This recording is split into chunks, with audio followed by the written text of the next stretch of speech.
Welcome to Season 3. It's the episode Big 5-0. We've actually made it to 50 in a season. My gosh. It's our 2021 Brazilian Grand Prix race preview. You've got Andy. I'm along with John and Deanna tonight. James is apparently the odd one out. How are we doing? James works in the world of logistics, and if you haven't heard, that's a hot place to be right now. So I think he's rather busy, unfortunately for him. He may not be sleeping tonight. I think he's supposed to be back at work in 5 hours or something like that. I'm not sure. I'm not sure he's left work yet. So.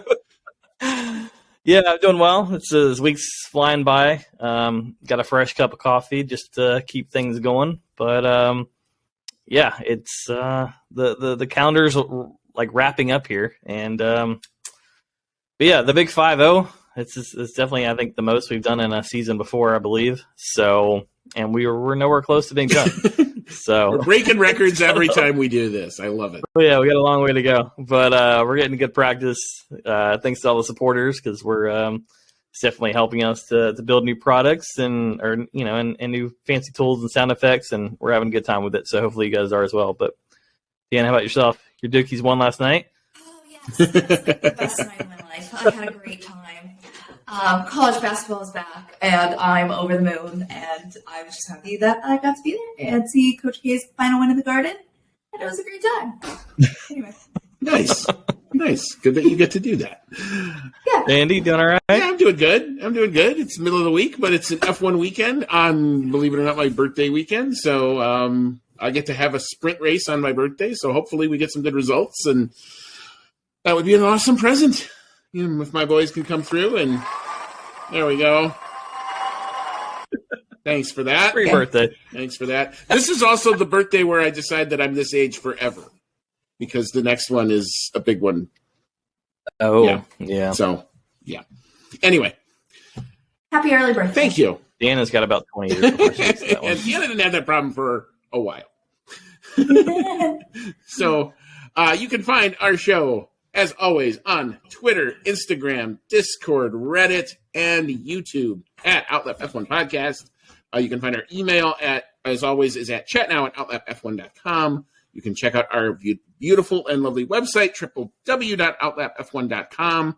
If you are a new fan, and we have heard from some fairly new fans recently, please do check out our F1 for Beginners episode. That's Season 3, Episode 6.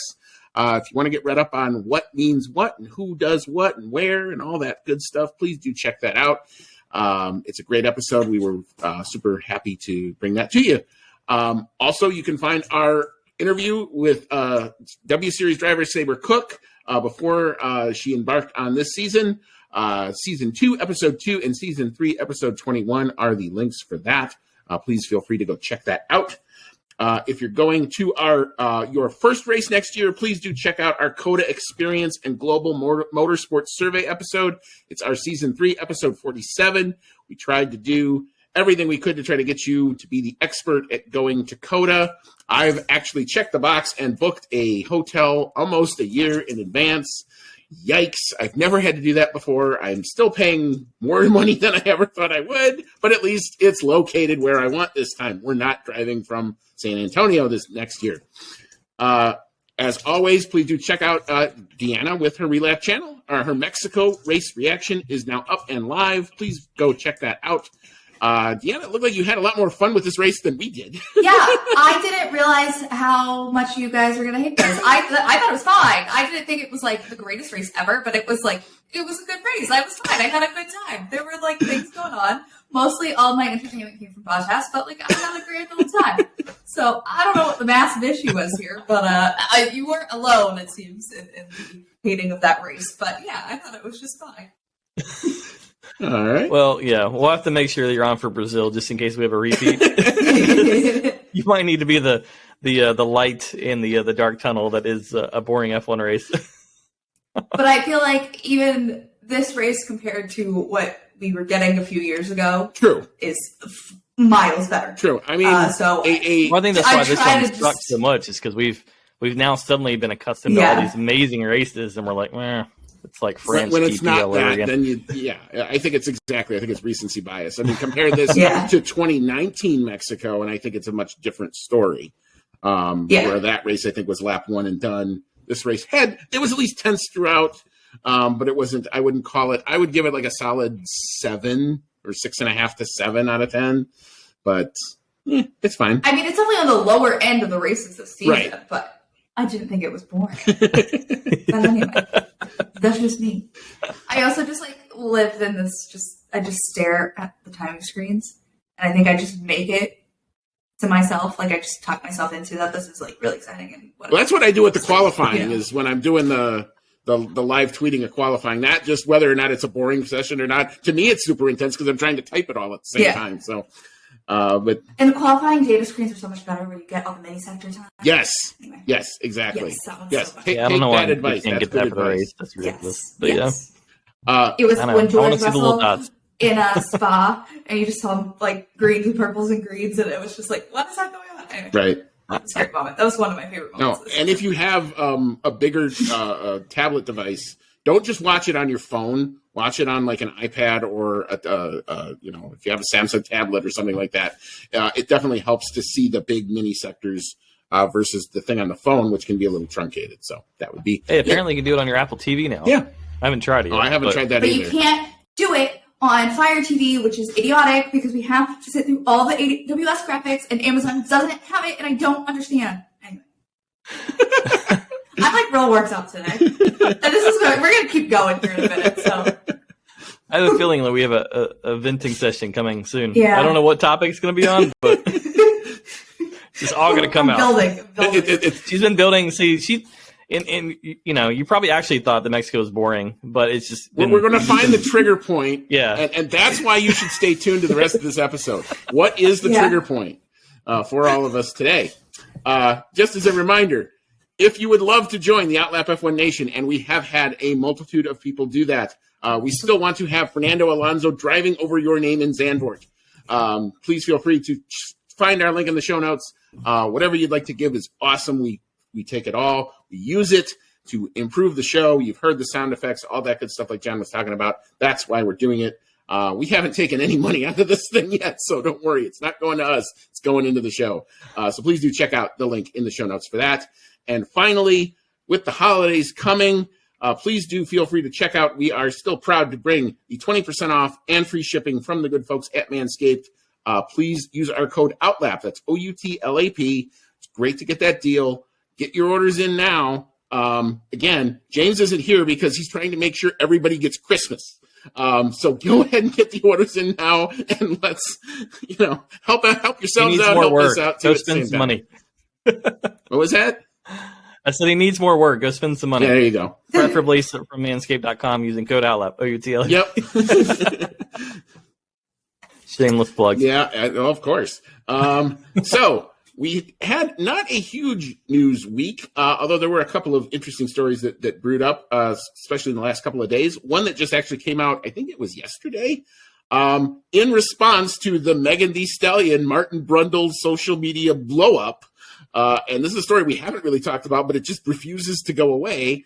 F1 has now banned bodyguards on the grid after that incident. I didn't think the bodyguards were that rough. I do remember seeing the big dude from my seat, and I went, okay, I'm not a small person by any stretch, but that dude was huge. That was like the mountain showing up and going, I'm not ever messing with that dude. If I saw that guy coming at me, I'd be turning and running the other way. So kudos to Brundle for still sticking his nose in there even after that guy. But thoughts on, I guess, celebrities on the grid and the Brundle incident, because it just doesn't go away. So let's talk about it. Okay, this is it. Why are we still talking about this? This was the most minor incident of all time. It was just a funny comment by Brundle. It was just a weird interaction. It was not a big deal at all. How on earth has it blown up to this? And not letting bodyguards on the it's just weird. It's stupid. It doesn't have to happen. It was nothing. I mean, granted, everybody all got more publicity because nobody could shut up about it. So I guess good job, everybody. But why? Let it go. go. It's done. It's over. It was dumb. It was funny. Like a funny little comment from it. We can laugh about it and like move on with our lives. Anyway, don't really care about celebrities being on the grid. I don't care. It's fine. Bodyguards are being on the grid. It's fine. I don't really care. Move on. Thank you for paying. There you go. Yes, thank you for paying off. Let's rank number one. There we go. There's one. We've had it. Bodyguards on the grid is what triggers. It's a trigger point. It's just the like, not like how we have like, how is this still going? Like, I just don't. Yeah, I mean, that's where I'm like, I can't write about it, and like people are getting so upset about it. Well, right, and Sky did their comic bit and their build up, I think, to in the race coverage last weekend, and you would have thought that would have been kind of it. But this story just refuses for some reason to go away, and people are so triggered by it. Obviously, we just saw, but I mean, but not just you, but I mean, just people on Twitter. But I mean, like, I don't take any offense from anyone involved in. It's just everybody's being super annoying and like just. Well, and to everybody on this, I think we all look at that grid as kind of hallowed ground, and the fact of the matter is, it's just not. I mean, it's not like Megan Thee Stallion, tripped and fell and broke a tire or a front wing, or the bodyguard, clipped, Valtteri Bottas's front suspension and they had to screw up and then something got delayed because of it. If that would have happened, then I could understand this reaction. But this reaction, I mean, obviously it's a slow news cycle. And maybe it's just something that we just have waffled on to, but it's gotten so bad that they actually had to come out with a whole new protocol for it. And hopefully that this closes the loop on it, I guess. I mean, my only other thing is like, celebrities get paid to go to all sorts of crap. Like, I just like, it's just good that like F1 is a place that they want publicity from. Well, yeah, that works. And so we'll get there eventually.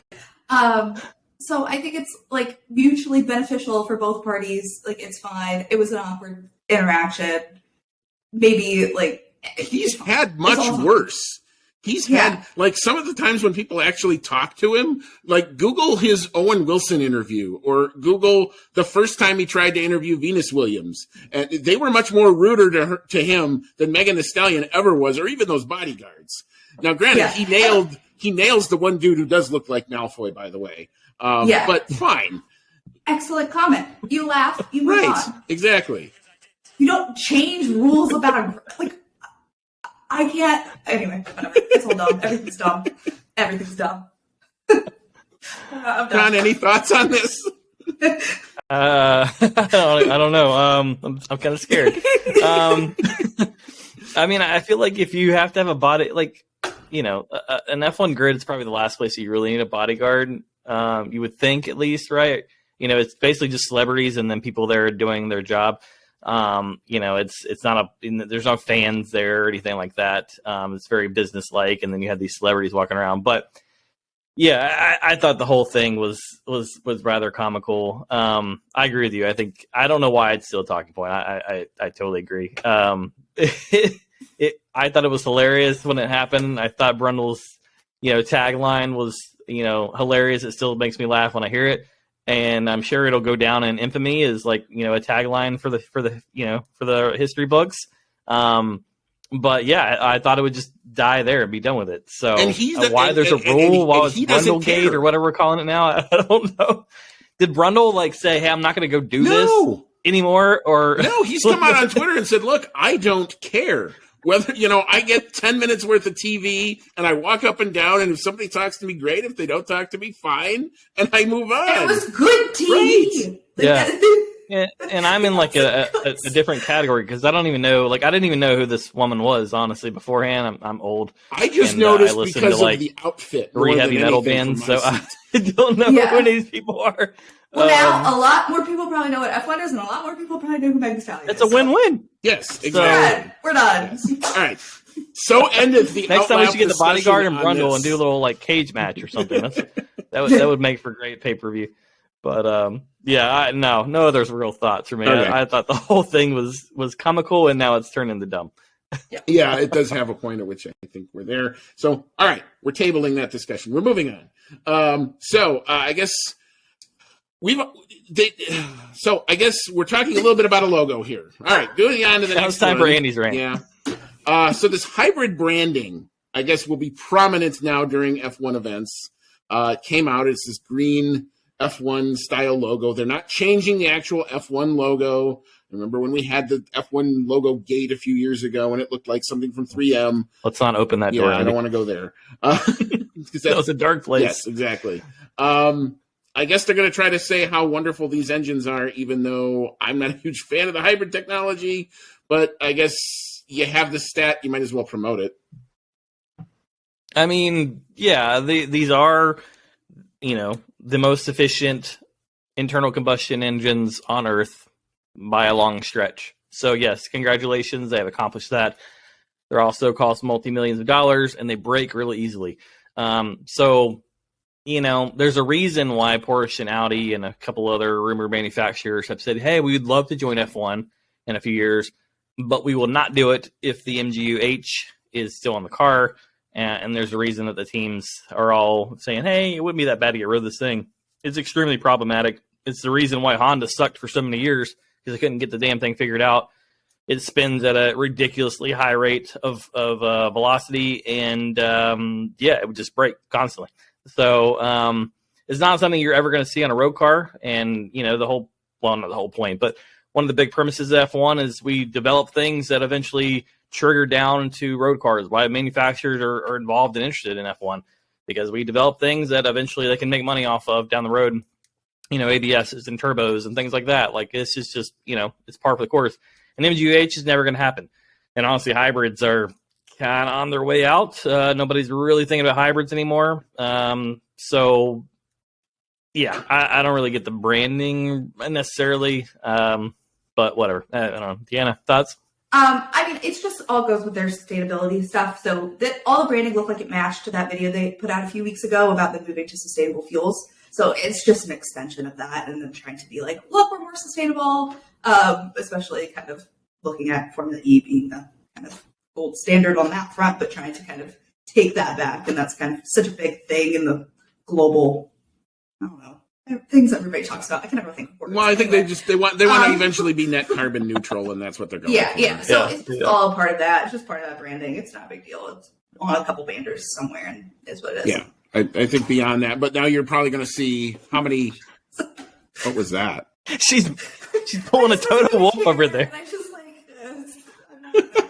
all right, Toto Jr. She's all right. He's going to break that desk. See? Anyway. All right. Moving on. This was actually a story that came out earlier today. Jenny Gao was breaking this from BBC.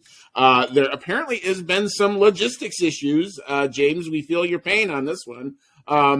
With the freight getting from Mexico or to Brazil. Apparently it went from Mexico via Miami and then through an airline down to Brazil. It's probably, hopefully, in the air now. But if they don't get it in by tomorrow, that presents a bit of a problem because according to one of the sporting regs, you have to have your car together and presented to the FIA in that scrutineering process 18 hours before FP1. So it looks like they're probably going to make it. F1 came out with a response that said, we're aware of it, but we think the stuff is just going to arrive tomorrow, and that will give the teams we may give the teams some extra time to do that. The stewards can, through force majeure and everything else, give waivers to that rule and all that other stuff. So looks like we're still on for the event, but a little bit of drama kind of at the 11th hour.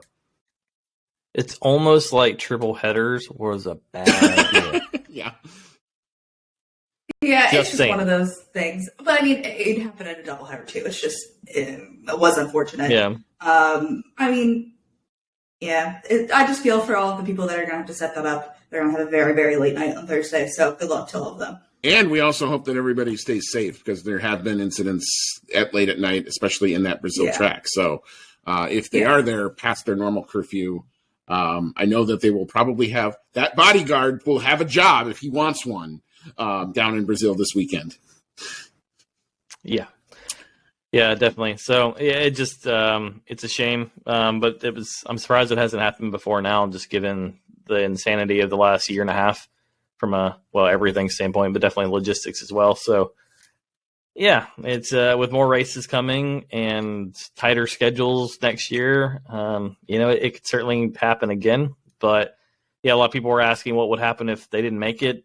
You have to have a minimum of 12 cars show up to have an event. Now, generally, I know there've been some other talk like they don't let anybody touch the freight until all the freight gets there. So that's also true. So if it happens to one, they're not gonna screw over a team for something that the team really can't control, because it's, I think they're all, like I said, the big plane is usually an F1 paid for plane that does all. Yeah, it kind of reminds me of, Australia 2020 when, a couple of team members from McLaren unfortunately tested positive for COVID. It shut the whole show down. Right. So it was like, they were going to go ahead and not just McLaren wasn't going to participate. And then they decided because we didn't know what COVID was. Nobody knew how it would transmit or anything. And that was just Yeah, I don't think they want to. Ideally, you don't want to have the show unless everybody's there. Right. I mean, you don't want a team losing out on millions and millions of dollars or pounds in the constructor payout simply because they couldn't make the show through no fault of their own. It's one thing if you're a Williams and just don't have enough parts or something stupid like that, then, that's on you. But to just have something caught up in logistics, and when we know there's, 300 ships sitting out in the Pacific right now trying to get into ports and on the West Coast in the United States, it's bad timing for everything to happen. So hopefully it all works out and everybody gets there fine. But yeah, surprised it hasn't happened before. Yeah, but I mean, keep on our Twitter. I'll keep looking for updates, and if I see anything, I will definitely tweet that out. All right. So, one last story. Apparently, Michael Massey thinks we're still racing in Saudi Arabia. I don't know if we really still are. Those buildings don't look anywhere close to done. Looks like they have some superstructure up, but not a whole lot on the innards yet. We have FP1 in less than 30 days? A whole lot less than 30 days at this point, yeah. I kind of wonder, maybe we're going to have a track that's going to be dusty as shit. We thought Mexico was bad. Yeah, I don't think we've seen anything yet. It's going to be a hot mess getting those cars out there, as dusty as it is and as fresh as that. And it's going to be fresh oil, which means the dust is going to stick to it like glue. Yeah, it's going to be a mess. And so my guess is we have a race that potentially we have a significant reduction in fans, maybe just some VIP celebrity type, because I don't think they're getting those buildings done. Well, they can't bodyguard, so. Yeah. Maybe not. I mean, it's never a good sign when you're only a couple weeks out and there's still rebar sticking out of buildings. Yeah. That's generally not a good level of progress, typically speaking, from my little knowledge of construction. But I think that's a bad sign. So, yeah, I think we will race there. But I don't know if it's going to be – it might be a lot like the Korean GP from a few years ago. Yeah. That was supposed to have a giant city built around it. And then they never built it. A wasteland, essentially, yeah. They literally built the thing 60 miles outside of town because they thought the town was going to come to it. And then the town didn't. Yeah, and nothing happened. Just a few empty buildings and nothing. So hopefully it's not something like that to be a shame. But yeah, I think we will race, but I think the track is going to be in horrific condition. Hopefully it's safe. Hopefully they get it done in time just to pass scrutineering standards and stuff, because that's coming up very, very soon. But yeah, that's going to be that race could really alter the championship in a dramatic fashion. And I wonder if they're going to have to do the same thing like Turkey did, which is take cars from civilians and whatnot and have them running around trying to move the 24 hours a day for a week straight. Yeah. Just to try to get something rubber-ish down. Yeah. I just find it comical that F1 literally posted a video of them walking around and pretended absolutely nothing was wrong. Blind? What is this? You're not nobody has any confidence in what you're saying. Because we can literally see this track is in shambles. Just stop trying to pretend. It would have been better off, I think, just not posting anything. You'd have been better off just having a drone go over it. Nothing's wrong. Watching them pretend absolutely nothing is wrong is comical. But yeah, it is also just worrisome about if we show up and that track is done, what have to happen for that to get to that point. So it's going to be, I don't know. Well, actually, my hope is that it actually doesn't happen, and then we get Bahrain outer again. That would be my would be lovely scenario. Yes. I would gladly. I'm sure that circuit would love this stuff. That was my dream. And you wouldn't have to transport things very far. It's literally down the road. That's true. That is true. Hop them on a flatbed and take them to something that's already built. Yeah. That's too simple, though. Keep it simple, stupid. Yeah. Let's go. No, simplest explanation tends to be the right one, too. That track don't look done. I don't know why you would agree to hold a race. It was like under a year ago. They signed this contract. They signed a 10-year contract. I'm wondering if it'll break any clause in that contract if they don't have a track done, and then maybe we can get out. Well, and then this is don't forget they're building. That's my dream as well. Don't forget this is only supposed to be temporary. The street circuit is only going to be for the first couple of years, and then they're supposed to be building another permanent circuit. So Lauren only knows if they're doing this with the street circuit. Lauren only knows when did they finally turn their attention to that. I also just think it's funny that they want to use it as public roads after, and they're going to be going through all those turns just like this down the road. Just going to the grocery store. Going down that little bit. Hey, look, it's a figure 8 chicane. I mean, as a civilian, it might be great, especially at a street bike or something. Drive down, yeah. I mean, I take my car on it and see what it can do. Yeah. Why not? And it gets out the charger, the V8, baby. Yep. That sport mode on. All right. So before we actually get into our preview proper, we do have a number of listener questions, and this is nice to have this actually on a preview. So we will just dig into these really quick before we break and then get into our Brazilian weekend proper. So Dave Doherty asks, and this is actually very prevalent, are you ready for another sprint, and do we think it could be a little bit better? I have gone downhill on my liking of sprint race. I'm in a mood today. This is great TV. I can't wait to get this on YouTube. This is gold standard television. It's fine. It just needs something else, or it needs to change. It's just it'll be exciting the first lap, and then we'll just drive around for 23 more. Nobody's really going to push. Yeah. It's just it's. Is it really I feel 23? Something like Mexico. That race, not that exciting. But you can make it exciting because you're looking at strategy and people are actually pushing and there's pit stops and all that stuff. And you can, I think, make something exciting out of something that is relatively maybe dull to a lot of people. But I think when you get to a sprint race, it's you get through that first lap and after that, maybe the gaps are coming in, but it's just I don't have any confidence that anybody's going to go for anything. So it's after those first couple laps, it's just okay, that's it. Just make it a 5-lap sprint race, and that's all you need. They need to put points on it. It needs points. Top 3 positions is not enough. If you want people to actually push and try for something, you got to get more points. Or our best hope is that someone puts on a pair of softs, and Mercedes Lewis puts on a pair of softs and tries to do something and make it last. It's our only hope here to have a pretty interesting race and to maybe see some kind of battle or something like that. But yeah, you're right. Yeah. It's going to see 5 laps of excitement, and then wherever you're at, then it's going to be all right, well, I'm not taking any more risks, as of now. So I don't know if it'll happen here, but I feel the one at Silverstone and then the one at Monza, there were people that did softs versus medium, so there wasn't a whole lot of tire dead. I don't think by the end. Well, and Monza got screwed up because of the safety car too. That kind of killed that any shot of there being any kind of tire dag was killed. And I think there was one I don't even remember the one in Silverstone. That is just completely gone from my brain. I forget that even happened. So I'm just it's fun because the whole weekend is a lot more fun and practice sessions are a lot more engaging. And having qualifying on Friday, even though it's in the middle of my workday, is fun.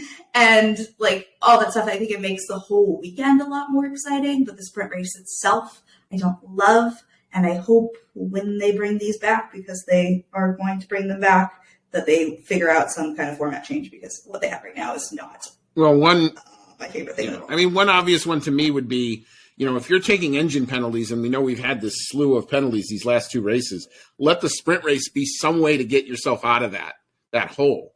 Yeah. Where, congratulations. If you take it and start at the back of that, and then, if you got 5 places in, then guess what?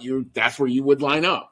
That would be much more motivation for everybody other than the top 3 to still be fighting each other, because it has much more consequence to it. If you're going to keep the engine penalties as they are, that seems at least a natural way to get out of it. But they're not probably going to do it because they don't listen to us. Yep. John, any other? And then they say it's what all the young fans want. Yeah. Which it's just because they make a lot more money through sponsorship dollars and all that stuff, which again is fine. But yeah, if you go watch our fan survey episode, you will clearly see that that's not the case at all. Yeah. Fans do not want that, and it was primarily much younger people than me taking that survey, and it was very clear that no. Again, they wanted, what was it? Refueling was more popular. Teams having a third driver was more popular. And some other stuff. So, yeah. Yeah. All right. Next question is also kind of extension of sprint qualifying. Bryson Sullivan asks, with the two race ending crashing in 2 sprint qualifying weekends is a coincidence, but possibly 3 would then be a trend. Do we think we are going to break the streak and not have another crash in the sprint? I think it's natural that first lap is going to be pretty chaotic, and somebody's going to go off somewhere. It tends to always happen. I mean, especially that here. is literally your only opportunity, I feel like, with the sprint race, for the most part. I mean, it might be a little bit better here in Brazil versus what Monza was, but, like, that is your big chance. So I think and it's just kind of emblematic of first laps in a normal race anyway. So it does kind of suck for those people that get taken out or take themselves out, as we've seen. But I guess, again, it's just the race. It's just an extension to the race. It's a slightly less exciting additional third bit of the race, and I think it's just like a normal first lap. It's likely to happen. Yeah, I would agree. The turn 1-2 section of Brazil, it's kind of clunky. It almost invites you to try to attempt something in the inside lane, and that's a bad decision, but it never fails. Someone sees an open lane and their eyes light up and they go for it. So it visually it draws you in and says, oh, there's a great place to overtake. But then the way the corners flow, the left and then the right back out, I would say it's a high probability you're going to get some contact there, unfortunately. Danny, Rick, I'm looking in your direction. Don't do that this weekend, please. We need you to get in the points this time. But anyway, I digress.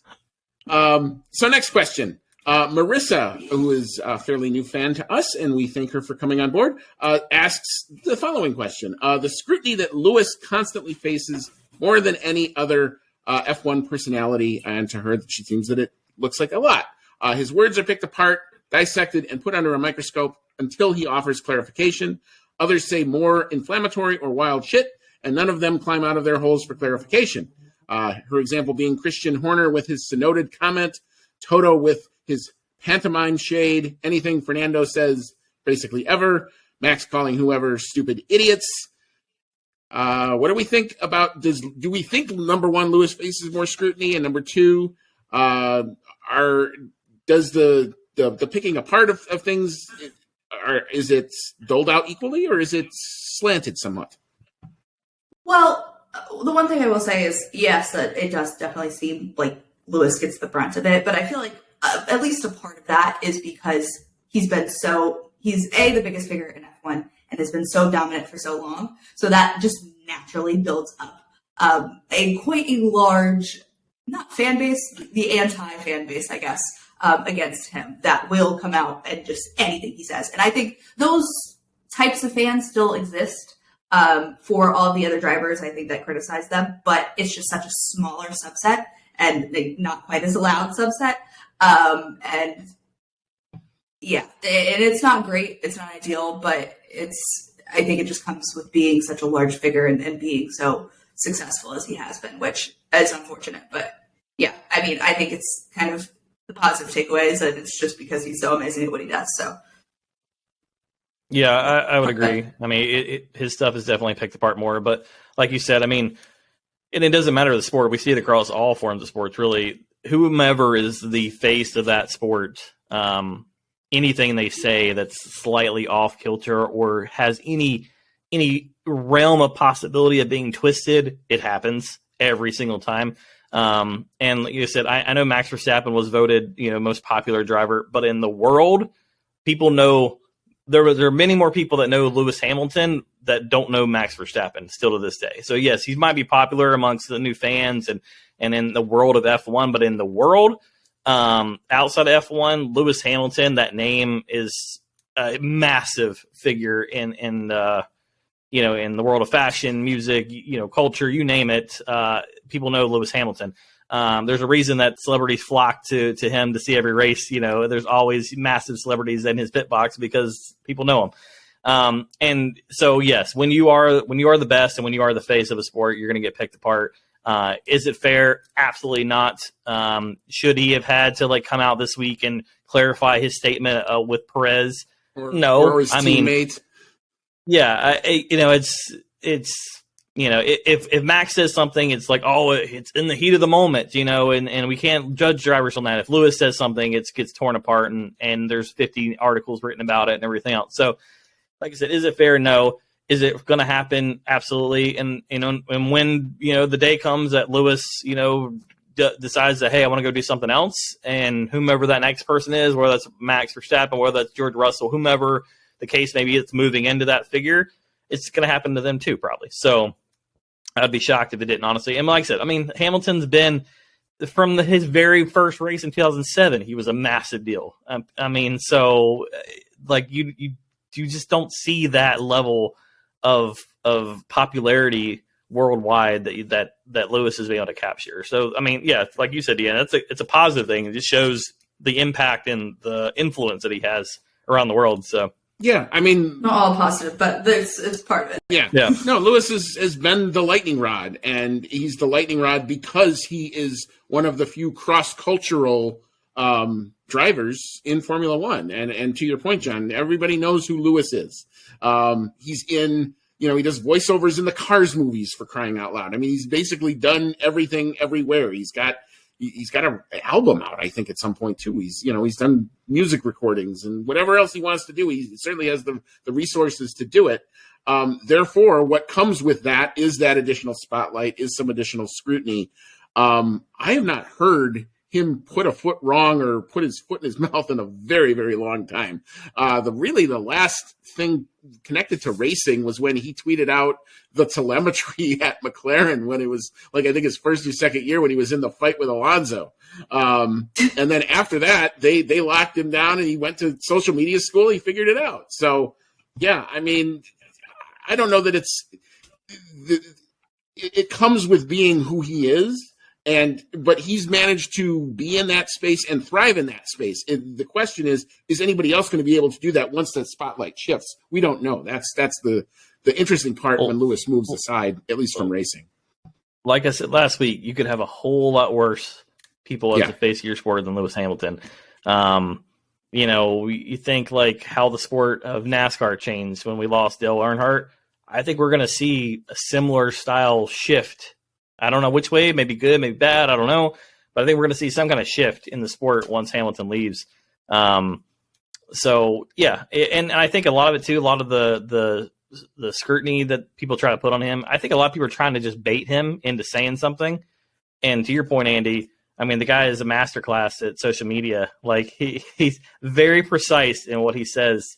Now, what he says behind closed doors, I don't know. Right. Someone might get ripped a new one, but in front of a camera and on social media, he's very strategic in exactly the words he uses. Look at a perfect example is if anybody watched The Last Dance and Michael Jordan, that was a guy who had the image and in front of the camera was always great and knew what to say and knew how to say it, and he wasn't letting people really behind the scenes. And then, that documentary comes out and you get to see him kind of not on all the time. And yeah, he's just like everybody else. He has his own foibles and, he had the gambling thing and we all knew that, eventually. But yeah, it's the same concept. At least Lewis knows when he goes out, he's representing not only his brand, Formula One, he's representing his team. He gets it.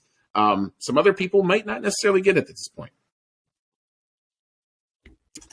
All right. So last listener question before we take a break.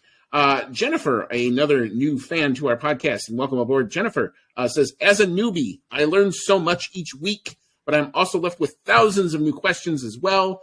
This weekend left me with questions about towing and clean air. Are these topics we can cover? And I would say, of course, we can cover them. Jen, do you want to talk just a little bit about it? And then I think you wanted me to handle the brunt of this.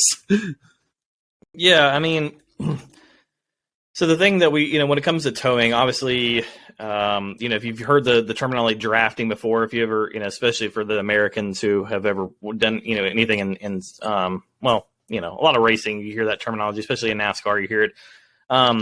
But, the whole premise, especially at the start of Mexico, was that Bottas ideally was supposed to get a great start. Lewis was supposed to slip in behind him, and basically Bottas was going to punch a giant hole in the sphere that is air, and allow for, less resistance on Lewis's car, who would be immediately behind him. Therefore, Bottas's car would be working a lot faster. Hamilton would then get a maximum benefit of that and then swoop in one way or the other, and would take the lead going into turn one. That was the plan for Mercedes all along, and they've been very public about that. Unfortunately, none of that happened. But, when you think about towing, it basically is just that the car in front is punching a giant hole in the air and you are benefiting. Unfortunately for F1 cars, the tow is phenomenal on the straights, but you hear the term, I know you asked about, Jennifer, you asked about clean air. It's really more about dirty air. Yeah. And so towing is phenomenal on the straights, but as soon as you get in the corners, that air, that same impact has basically the opposite effect when you get into the corners. You don't want to be anywhere remotely close to a car in front of you when you get to the corners. And so that's why you would see in qualifying and things like that, the teammates would practice and they would, they would pull a tow. One driver would take the lead and then they'd flip flop the next run. But as soon as they got to the end of the straight, that driver would slow down and let the trailing driver pass him, because again, going into the corners, you don't want to be around anybody. I've heard things that have said that, ideally you don't want to be within 7 seconds of a car in front of you at a lot of tracks, because there's still impact to the air, even 7 seconds down the road, there's still impact to that air that's negatively impacting your car. So that's kind of a tow. When it comes to clean air and dirty air, I mean, I guess to me, it's easier to explain dirty air. I always use the analogy of, you're going down the highway and you've got an 18-wheeler or a lorry, for our UK listeners, and, either they're coming beside you or you're following behind one and your car is kind of buffeting back and forth. It's dirty air is all that turbulence that's coming off the car in front of you or the vehicle in front of you. F1 cars, at least in the current form, this is hopefully going to be fixed next year, but they have all kinds of charades and spikes and fins on the side. And all of that just creates vortices and causes the air to spin and twist and everything else. And unfortunately for the car behind them, they're running into all this air that's going crazy and spiraling, and their car has to deal with that. So it has a huge negative impact to the car behind them, which is hopefully why we're going to the new cars next year, which are much more simplistic from an aero standpoint, which should hopefully solve that. Well, that's always the best example is when you get that, feeling like you're just getting beat up from a truck that's in front of you or a truck going beside you, and you feel that giant gust of wind. That's basically dirty air. Yeah, so and I don't know, Andy, you probably got other ways to explain what all those wings and fancy bits are all trying to do is keep the car pushing down amongst the surface, help the tires dig into the surface of the track, and therefore, when you go to turn it, you can maximize your speed. When you don't have that, literally, that's what it's called, downforce. When you don't have the downforce, the front wing washes off, the tires rip and slide across the track, and they don't grip like they're supposed to, and you lose lap time because of it. So when you're looking for clean air, it's that nice, pristine, no car around you within 7 second air. That's what you're trying to get. Now, when we go to next year, where the fundamental shift is how the downforce is generated. Instead of the wings, which are pushing down, it's going to be the bottom of the car that is literally then gripping the bottom of the track and creating almost a vacuum there to help, again, drive those tires down. And then this way, the hope is that whatever the wash from the car in front won't affect it as much, because you're still able to keep the downforce level up. So that's clean and dirty air, I think, in a nutshell. You could also use the analogy of like on a lake. You have a boat go through and you get the waves that go out and out and out and out and out. Obviously, any other boat coming through there is going to be negatively impacted by that.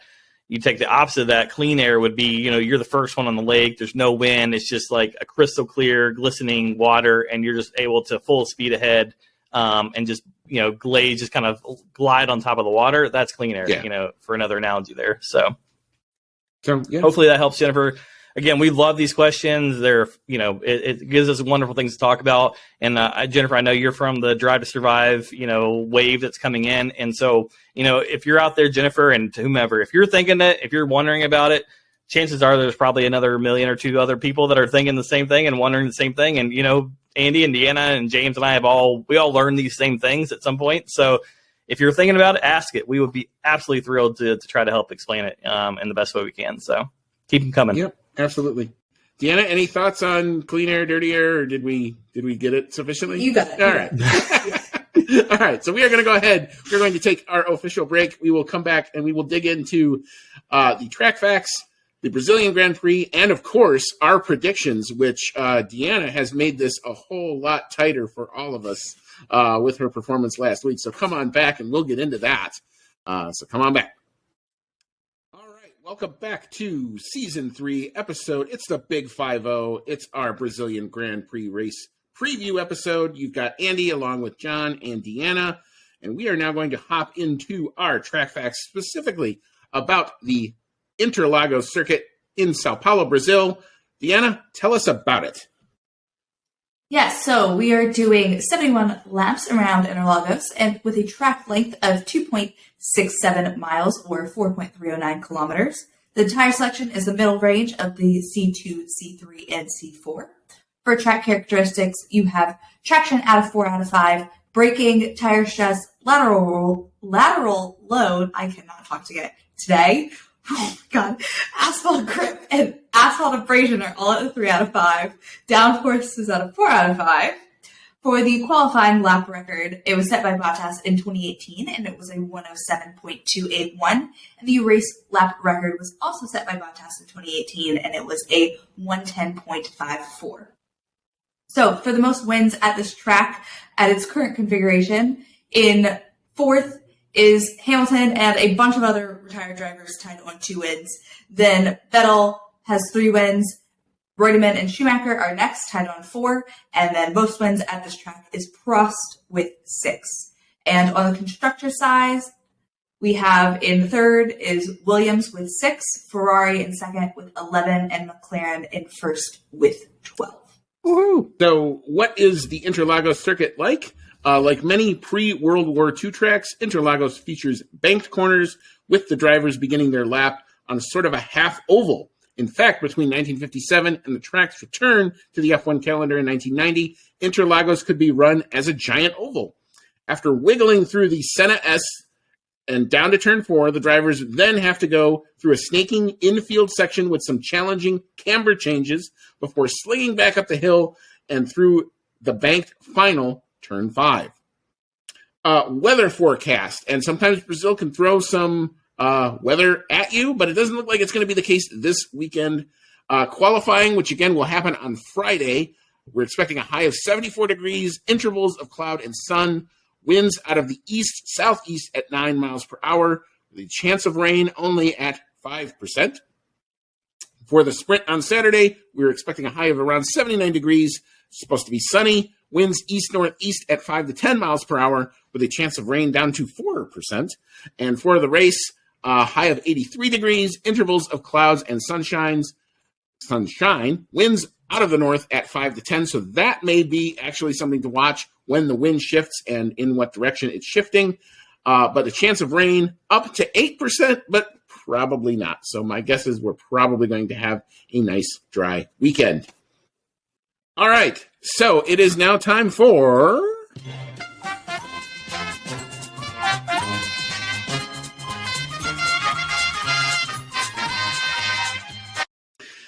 It is that time again where we try to beat the rest of us, or who's going to be the best of us this time, with our qualifying predictions game. It is now super tight. The race for P2, I am now feeling the heat from both James and Deanna.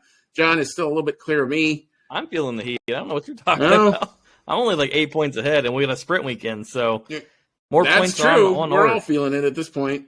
A little nervous. So we start out with the ones who aren't here, and that would be James. So he has thrown in our first category, which is our qualifying fastest driver. This is the traditional qualifying fastest driver and time. The record last year was Max Verstappen on a 107.508. James is saying Max Verstappen will take the traditional qualifying top position with a lap time of 108.326. John, we'll go over to you. What's your next thought on that? Of course, you have to go with me next. I'm seeing Deanna changing her times as we speak. Yeah, I'm watching you. You want me to copy paste exactly? I'm just waiting for a sound effect to happen. I'm going to go with a Verstappen. There! That's what I calculated earlier. Oh, there you go. I don't know what that... Oh, okay. I'm with you now. Yeah. I'm like 68 seconds. What are you talking about? Okay, I'm with you. Deanna did some kind of wicked math over that. Math, yeah. I don't know what math is. I don't do math. We've established this. All right, so we might be... No, I'm not... Oh, you're actually going to be really close to James. He's going to love that. And I did that before I saw his time. So I'm also going to go with a Verstappen, and I'm going to go with a 108.499. All right. Deanna has elected, and I will do the translating of the math here. So she has a 68-second lap, which translates to a 1 minute 8-second lap, 0.3338. So we'll give her the extra decimal. 708. There we go. Yes, exactly. So it wasn't coming over the top of James intentionally. Like the trillionth. Yes. So yeah. I mean, there's now who's your driver between the two of you guys? It's going to be Max. And she's got Max. All right. Yeah. Here, this is Deanna right now. Oh, damn it! It didn't work. Of course not. You trying to do the Brundle one? I was trying to do the Brundle and it didn't work. Oh, damn it! Oh my god! Damn you, technology. Oh, it doesn't. Yeah. Yeah. Whatever. John broke my toys here. Dang it! So I will go with Max Verstappen, and I have a 108.759. So I have a little bit of space between everybody there. So, as this is a sprint race weekend, our next prediction is the sprint race podium.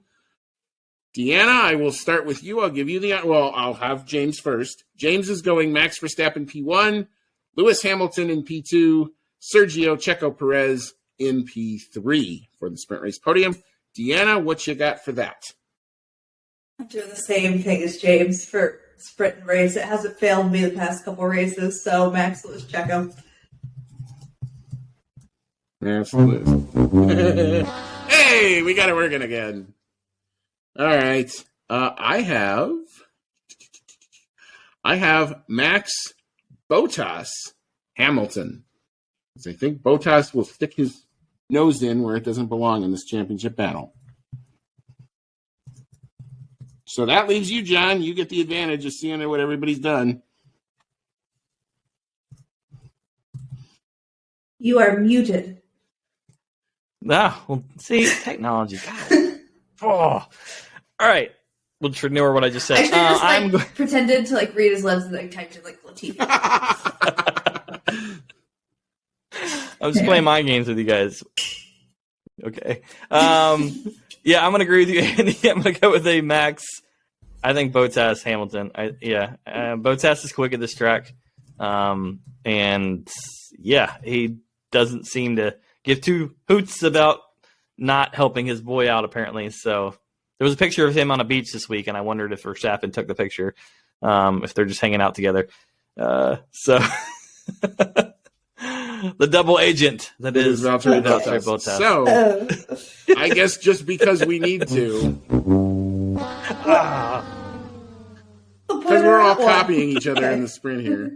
All right. So race predictions, race podium. James is going with Max Verstappen taking the win. Sergio Perez making it the second 1-2 this season. And then followed by Lewis Hamilton in third place. So Max, Checo, Lewis.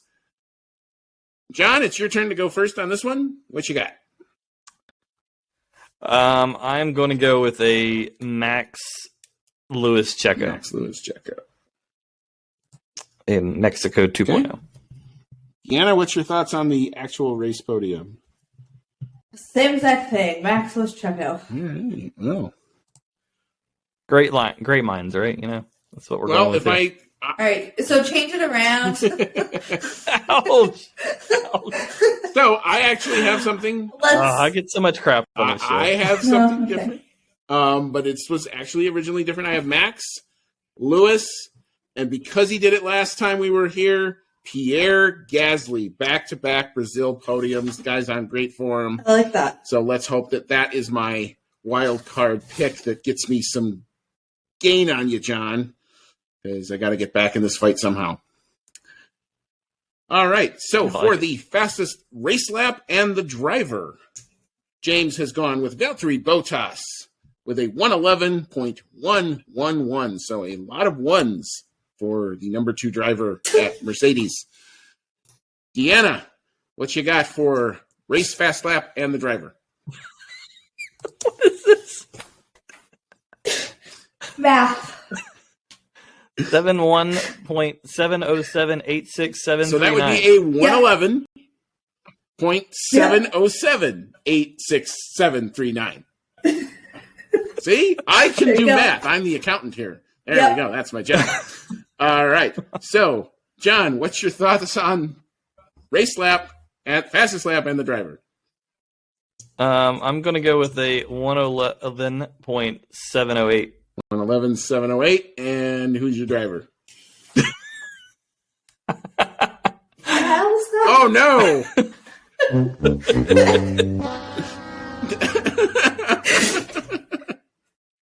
I can't help it. You're right in my bucket there. I did my math too. I tried to use CODA as like a basing point for this. You did not have a 7.708. I mean, I had a 0.7. I just added a couple other digits. All right.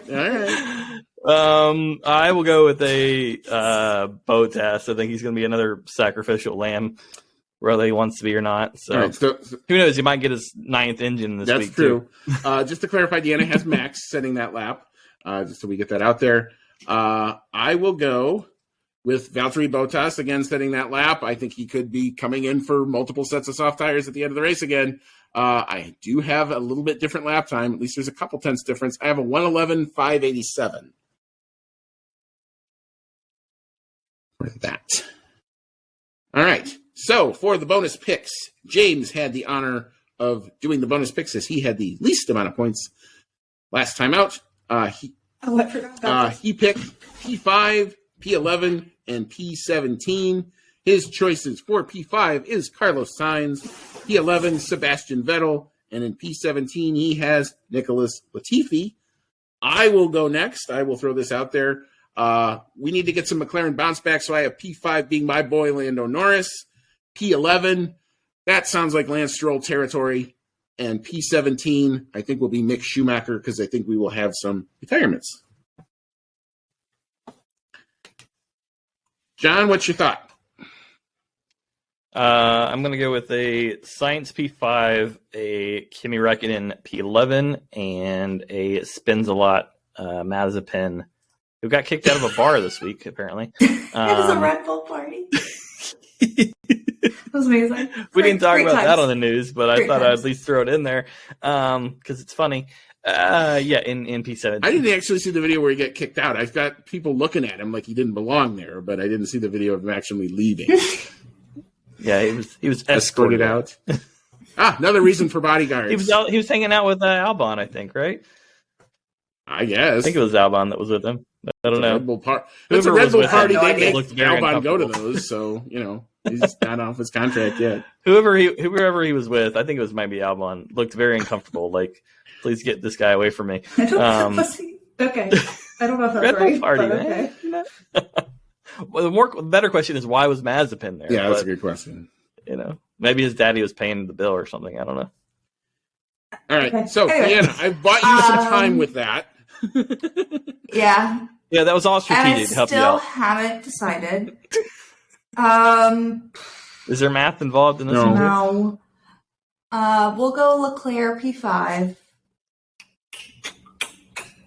And then for P11, let's go Gio. They actually did. I think they finished 4th and 5th in the race in Brazil. So that might even be a little low for him. And they looked pretty good in Mexico. So these high altitude stuff, Alpha not so horrible. Anyway, I'm still talking to buy myself time about P17. I'm deciding if there's going to be a lot of retirements or not. And if I want to throw a random one down there, let's just say Ocon. All right. Ocon. I feel like every time that you pick a driver that shouldn't be down there, it's always Ocon. Yeah. Is there some kind of secret tape there that we're unaware of? I just I think I've kept it consistent. That's the goal here. At some point, he's going to have some kind of issue. Well, I guess he did in Coda. They had a Tilbury retirement, but maybe he'll have another one. It'll kind of come mid race. I feel like if I got to pick a driver, if I switch it up, it's less likely. Listen, I'm just happy you didn't go with Ocon. Hopefully at one point it will. Anyway. I'm just happy you didn't go Ocon for P5, P11, and P17 because we've been down that path before. I should have done that. That was such a missed opportunity. Because I've never gotten more than one of these bonus points right. So that's such a good idea. All right. So our prop bet this week. Last time we bet who was going to come out with the P3 battle. This time we're going with the P1 battle because it is as tight as any of them at this point. So who leaves Brazil with the lead in the Constructors' Championship? James has selected Red Bull. I will go next. Can I make a proposal change in this prop bet? You can try. I think just to spice it up a little bit, maybe do picking between first and second, third and fourth, and fifth and sixth. Because those are all tight. That's because I love it. I don't know. Well, we can guess James what we think James is going to do. Probably guess. Yeah. I mean, well, we can guess this one. We can just fill it in for him, and he'll. So he will go Red Bull with P1. I'm assuming that means Mercedes is P2, and then P3 we know he's got Ferrari. Yes, of course. So P4 would be McLaren.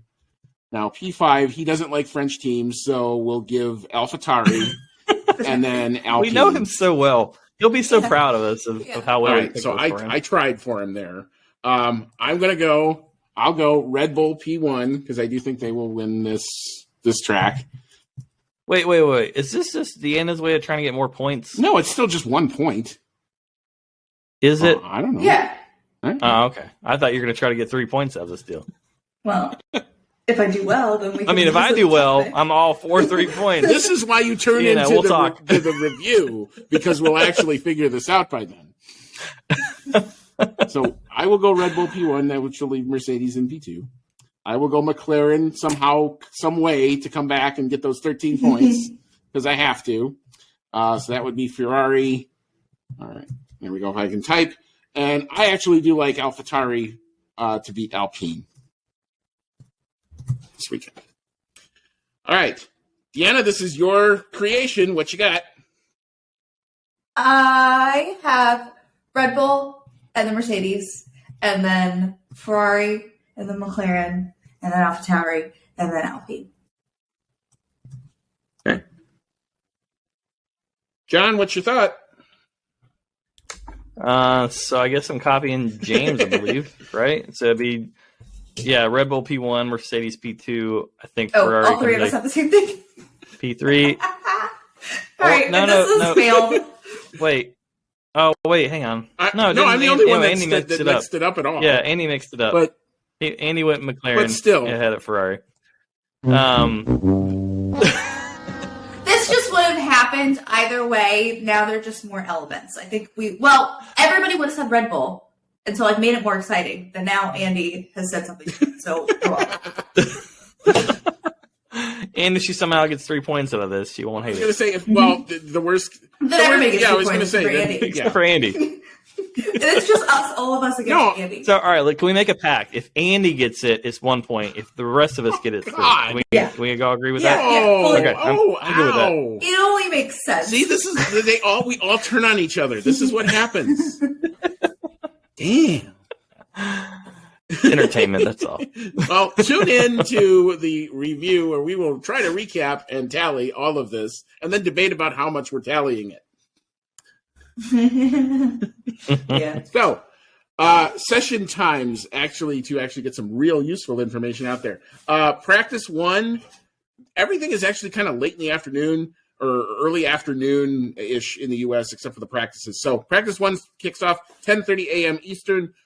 Qualifying kicks off 2 p.m. Eastern on Friday. Practice 2, which is kind of the meaningless practice, kicks off 10 a.m. Eastern on Saturday. The sprint race. I called it a race. Oh, God, they're going to kill me. It is a race. Sprint session. Don't get Deanna started. We'll kick off at 2. I think she's got a whole video series just on that topic alone. Whatever it is, it's happening at 2:30 p.m. Eastern. It is a race. I agree with you. I just don't want the F1 people to come and ban me. The actual race itself will kick off at noon Eastern. Listen, Annie, I'm going to try it one more time just for you, okay? It still didn't work. Damn it. The race itself kicks off at high noon Eastern, 11 a.m. in the Central Time Zone if you're in Chicago like James and I. So please enjoy all the sessions. Brundle has failed me. I'm so mad and sad at the same time. Damn you, Brundle. Your perfect line. We're going to fix that.